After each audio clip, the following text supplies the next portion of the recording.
नमस्कार।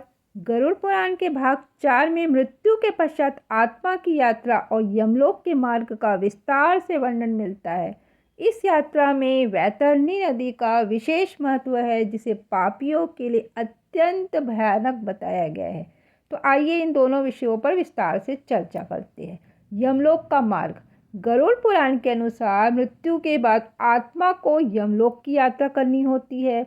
यह मार्ग अत्यंत कठिन और कष्टदायक होता है, विशेषकर उन आत्माओं के लिए जिन्होंने जीवन भर पाप कर्म किए हो। यमदूत आत्मा को ले जाते हैं और इस यात्रा में आत्मा को अपने कर्मों के अनुसार बहुत प्रकार के भयंकर भयंकर कष्टों का सामना करना पड़ता है। यह मार्ग कांटों से भरा, अंधकारमय और भयावह बताया गया है। आत्मा को इस मार्ग में तपती हुई रेत, तीव्र गर्मी और भयंकर जीव जंतुओं का सामना करना पड़ता है, जो उसके पापों के अनुसार उसे यातनाएं देते हैं। तो वैतरणी नदी का कैसा स्वरूप है? यमलोक के मार्ग में वैतरणी नदी एक प्रमुख बाधा के रूप में आती है। यह नदी पापियों के लिए बहुत भयानक और दुष्कर मानी गई है। गरुड़ पुराण में इसका वर्णन इस प्रकार किया गया है, जैसे रक्त और पीव से भरी हुई रहती है। वैतरणी नदी का जल रक्त, पीव और अन्य अपवित्र पदार्थों से भरा होता है, जिसे अत्यंत गंदा और दुर्गंध युक्त बनाता है। उबलता हुआ जल। इस नदी का जल हमेशा उबलता रहता है, जो पापी आत्माओं के लिए असहनीय पीड़ा का कारण बनता है। भयावह जीव जंतु। नदी में बड़े बड़े मगरमच्छ, सर्प, गिद्ध और अन्य हिंसक जीव होते हैं, जो पापी आत्माओं को निरंतर कष्ट पहुंचाते रहते हैं। यह नदी इतनी विशाल है कि इसे पार करना अत्यंत कठिन होता है, विशेषकर उन आत्माओं के लिए जिन्होंने जीवन में धर्म और पुण्य के कार्य नहीं किए हो। पापी आत्माओं को यमदूत इस नदी को पार करने के लिए बाध्य करते हैं। वे आत्माओं को नाक में कांटा डालकर खींचते हैं और इस उफनती हुई नदी में प्रवेश कराते हैं।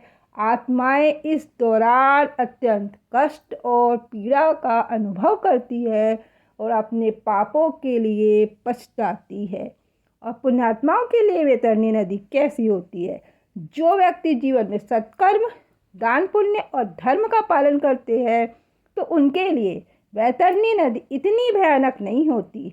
ऐसी आत्माएं यमलोक की यात्रा में कम कष्ट का अनुभव करती है और वैतरणी नदी को सरलता से पार कर लेती है। यह दर्शाता है कि जीवन में किए गए कर्म मृत्यु के बाद की यात्रा को प्रभावित करते हैं। मृत्यु के पश्चात आत्मा को यमलोक की ओर प्रस्थान करना होता है। तो आत्मा के कर्मों के अनुसार ही सुखद या कष्टदायक स्थिति हो सकती है। तो गरुड़ पुराण में बताया गया है कि पापी आत्माओं को इस मार्ग में अनेक कठिनाई और यातनाओं का सामना करना पड़ता है।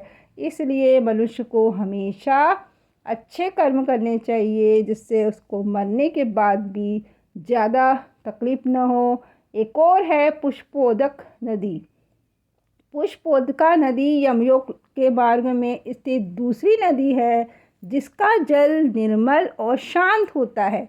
यह नदी पुण्यात्माओं के लिए विश्राम स्थल के रूप में कार्य करती है। इसका जल निर्मल होता है। इस नदी का जल स्वच्छ शीतल होता है, जिसमें स्नान करने से आत्मा को शांति और ताजगी का अनुभव होता है।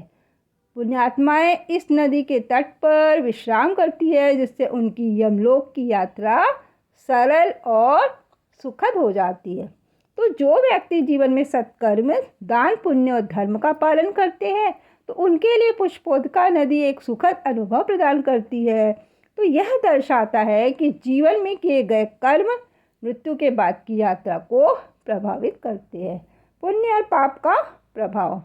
गरुड़ पुराण में बताया गया है कि जीवन में किए गए कर्मों का प्रभाव मृत्यु के बाद की यात्रा पर पड़ता है।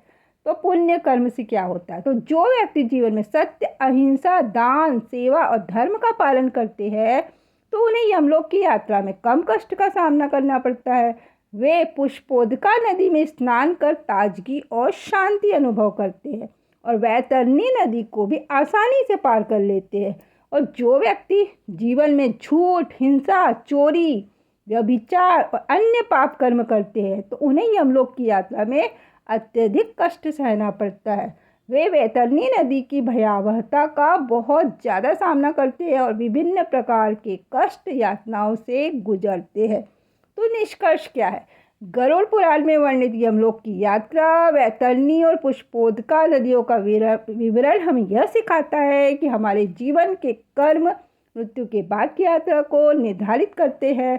सत्कर्म और धर्म का पालन हमें इस कठिन मार्ग में सहायता प्रदान करता है, जबकि पाप कर्म हमें अत्यंत कष्टदायक अनुभवों की ओर ले जाते हैं।